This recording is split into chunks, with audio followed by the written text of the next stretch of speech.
Welcome back to Yu-Gi-Oh! History with Joe Giorlando. In today's video, we are going back to Edison format and taking a look at Caliber Cat.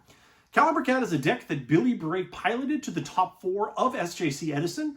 Cat Synchro-based strategies were definitely one of the many strategies that you could have seen at SJC Edison and potentially in a modernized version of Edison tournaments today. Caliber Cat is also a deck that saw some success during the summer. When we look at the summer of 2010, though, it's going to have to compete with Frog FTK and Full Power X-Saber / Full Power Infernities. So to me, it was definitely on the tier 2 status, but it was a deck that would occasionally see some success during the summer. Caliber Cat is, of course, going to utilize Rescue Cat, that's the word cat, and Doom Caliber Knight. So Doom Caliber Knight, as I'm going to talk about in the actual profile, was originally printed as an SJC prize card. At this point in Yu-Gi-Oh's history, though, it had been released as a Tournament Pack Ultra. So while it was still relatively expensive, all things considered, it was universally accessible. And it's an interesting prize card, and I'll make this comment in the profile, where unlike Crush and Gold Sark, maybe even Dark End Dragon, you actually need a full playset, reasonably speaking. You don't just tech a Doom Caliber Knight for no reason. Usually it's something that you integrate into a strategy and fully commit, which this deck is going to try and do.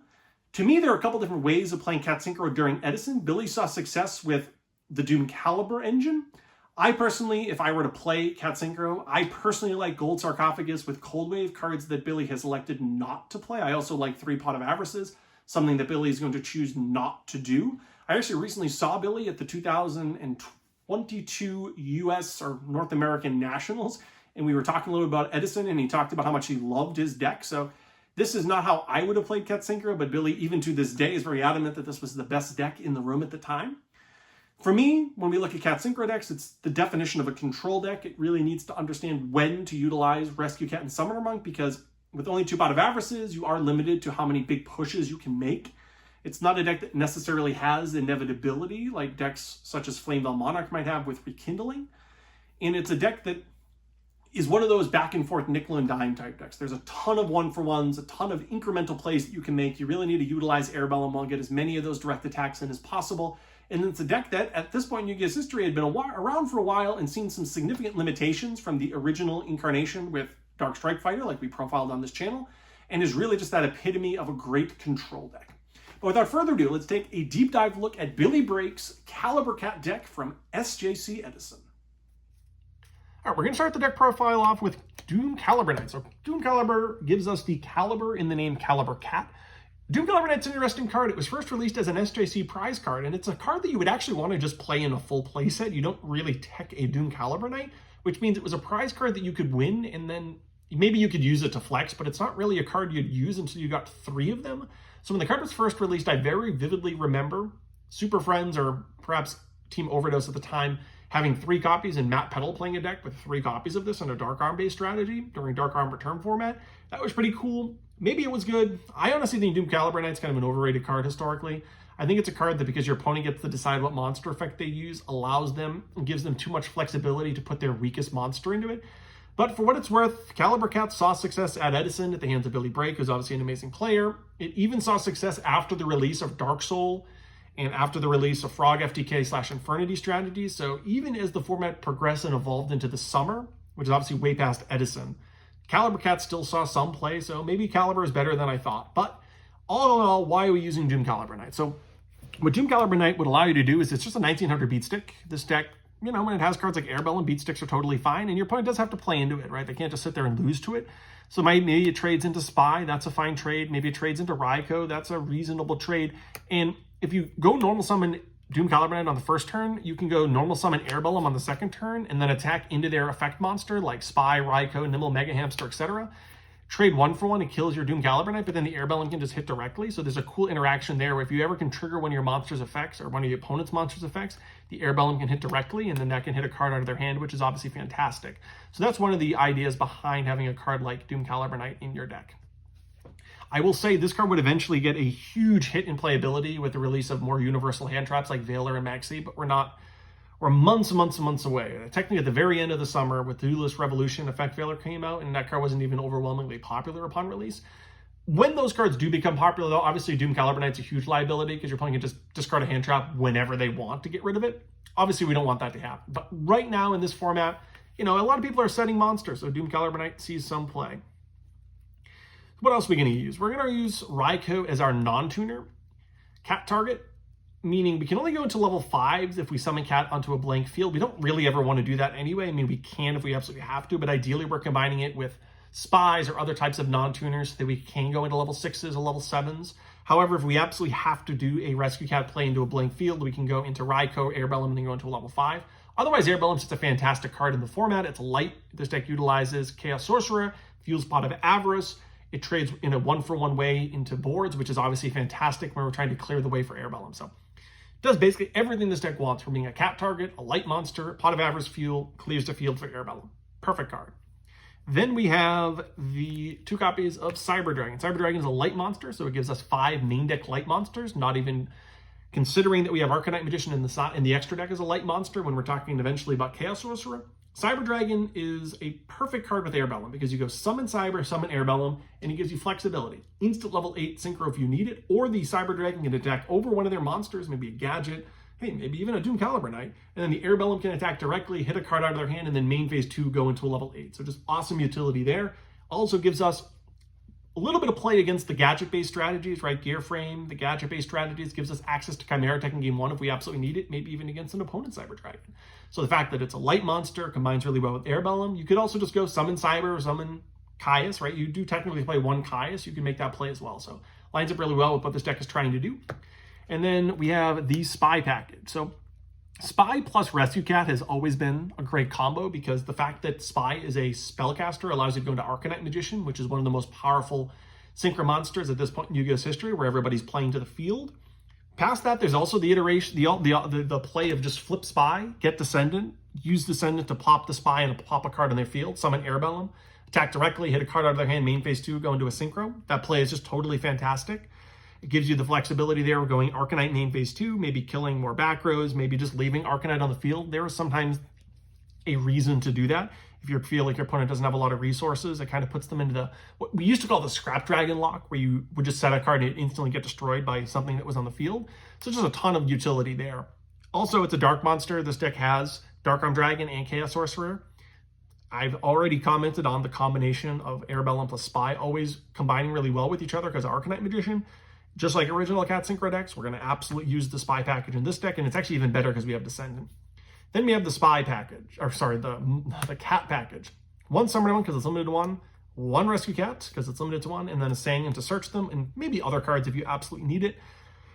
Some of these decks play Gold Sarcophagus to search these out. This deck is not going to be doing that, so Billy elected not to play Gold Sarcophagus and kind of spread his strategy out with Doom Caliber Knights instead. I actually like the Gold Sarcophagus version more myself, but nevertheless, Caliber Cat, we're not going to be playing it. We're going to be relying on just these 3 cards to get access to Rescue Cat. And then we have sort of bigger monsters. We have Chaos Sorcerer and Dark Arm Dragon, sort of as I'm going to call them pseudo-boss monsters. This deck has a ton of darks, has enough lights to support Chaos Sorcerer, plus Arcanite Magician in the side deck, or sorry, in the extra deck. We have Caius. Caius is awesome with all these flip effects. And then 1 Gores, because we're at a point in Yu-Gi-Oh's history where a lot of people play Gores. This was Billy's monster lineup in Caliber Cat. Very sleek. I like most of it. I don't actually like Doom Caliber Knight, but Billy loved it. Billy still loves it. I actually saw Billy at the most recent Yu-Gi-Oh! Nationals. So if this video is watched years from now, I'm talking about 2022. And he watched me play Edison, and he actually commented on his Caliber Cat deck. So he was a huge fan of Doom Caliber Knight. Next, we're going into the spells. So Billy elected to play only 2 copies of Book of Moon. This deck has flip effects that obviously combine really well with Book of Moon. You need to have spells in order to combine with Summoner Monk. Book of Moon is just an amazing card, defensive, offensive. If you play old Yu-Gi-Oh, you know how amazing Book of Moon is, so I don't really need to talk too much about it. You can set Blackwing monsters to stop Whirlwind from searching. You can reflect your flip effects. You can attack over big monsters. It's just an amazing card. So 2 copies of Book of Moon, 2 copies of Pot of Avarice. You could bump this up to 3 if you wanted to commit more to Rescue Cat, which is actually the version of Cat Synchro that I liked during Edison, with Cold Wave, Gold Sarcophagus, and more copies of Pot of Avarice to really utilize just how powerful Rescue Cat is. This deck's not even going to be playing Gold Sarcophagus, let alone cards like Cold Wave. So 2 Pot of Avarice is a little bit smaller, a little bit more consistent maybe. You don't have to worry about dead drawing it. But you do play Raikou, they fuel this, and every Cat effect is at least 4 monsters. Cat, the 2 monsters you get, and then the Synchro you go into. If you combine Summoner Monk into that, Monk, Cat, 2 guys, plus a Synchro, that's already 5 monsters. So that's why Pot of Avarice is so lethal in this deck. And because Cat is limited to 1, in order to utilize Cat more than once, obviously you need to get it back into the deck. That's what Pot of Avarice is there for. Then we have Back Row Destruction. We have very clear Back Row Destruction in MST and Heavy. And then My Body's a Shield, which is a little bit more of a flexible version of back row destruction, because you can utilize this against Judgment Dragon and Geyseris. So you can just set this into a board against those particular strategies. You can keep it in hand and use it sort of as a pseudo Forbidden Lance if your opponent plays Torrential or Bottomless. So it has some utility, Mirror Force obviously, so it has utility beyond just having to MST a back row or having to Heavy Storm a back row. You can actually set it and use it somewhat defensively against Judgment Dragon-like effects. Then we have Brain and Mind Control. This deck obviously has a bunch of tuners in it, or at least 3 really good tuners. Otherwise, Brain and Mind Control combine really well with, at least Brain Control obviously, with Kaya's. Mind Control in a format with a bunch of flip effects, particularly flip effects that you can actually steal, like Mega Hamster, or even Gravekeeper Spy. Having Mind Control is fantastic because in both of those cases, you actually have targets in your deck. You can actually Mind Control a Super Nimble Mega Hamster and search Airbellum too. It's face down, but it is something to consider. And then a couple just one-ofs. We have Allure of Darkness. This deck plays a bunch of darks, and we need spells for Summoner Monk. Smash Ground has, in theory, always been pretty good with Airbellum, right? You go normal Airbellums, play Smash Ground, attack directly. Very simplistic trade of resources there, but if that ever works, you hit a card out of their hand, and you feel really great whenever that happens. Kind of goes back to the original Spirit Reaper Dark Hole format, just sort of that simplistic trade and hit a card out of their hand. In terms of the back rows, we have 3 copies of Deep Prison, right? If you want to protect Airbellum so they can continue to attack directly, Deep Prison's a fantastic way of doing it.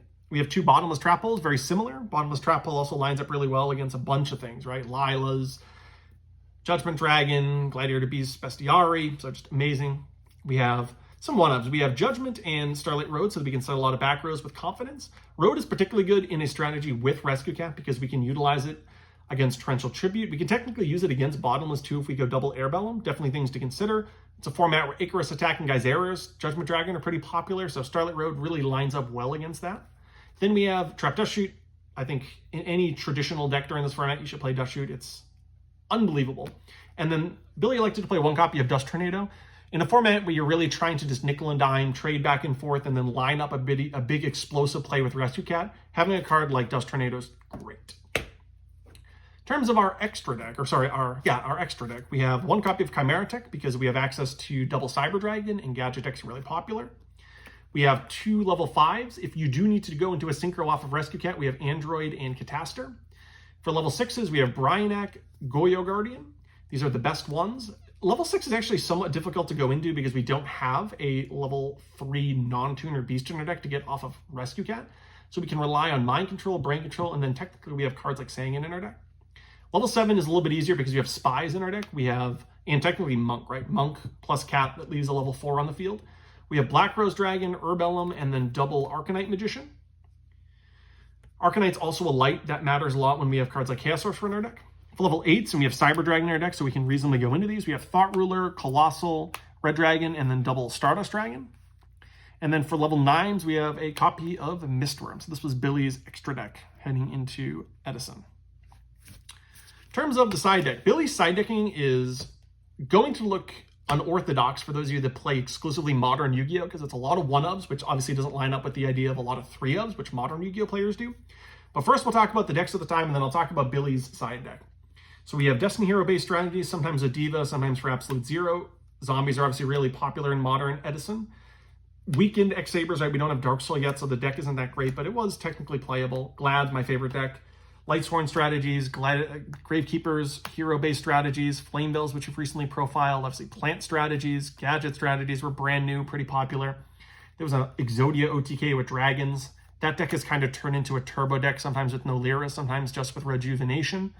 Obviously, we have the Mirror Match. Blackwing's are really popular, sometimes just Bayou Turbo, and then there's a bunch of Frog decks, whether it's actual Frog control or with Monarchs. But these are some of the decks you can anticipate playing, both at the time and then a little bit of a concession to acknowledging modern-day Edison as well. So this is Billy's side deck. I'm going to tell you, it's pretty unorthodox. First, we have 3 copies of Beast King Barbaros. Barbaros combined, I'm going to jump ahead a little bit with the 2 copies of Skill Drain.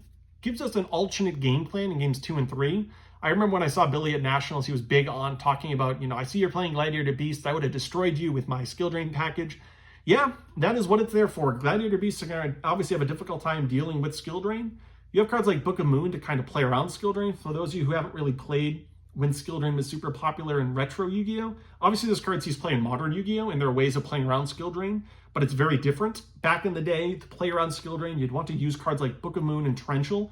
so that the effect of a monster was Chainlink 1, and then Book of Moon or Torrential was Chainlink 2, and then it would resolve in Chainlink 1 without that monster being face up on the field, rather through Book or Torrential, or even Enemy Controller actually. And it would actually still resolve the effect. So sometimes you could go Judgment Dragon, activate effect, chain Book, or chain Enemy Controller, chain Torrential, and then Skill Drain, although negating monster effects face up, wouldn't touch a monster that's in the graveyard because of Enemy Controller or face down because of Book of Moon. And you could actually play around Skill Drain. That was how you'd have to do it with decks like Gladiator Beasts with Gyzarus back in the day.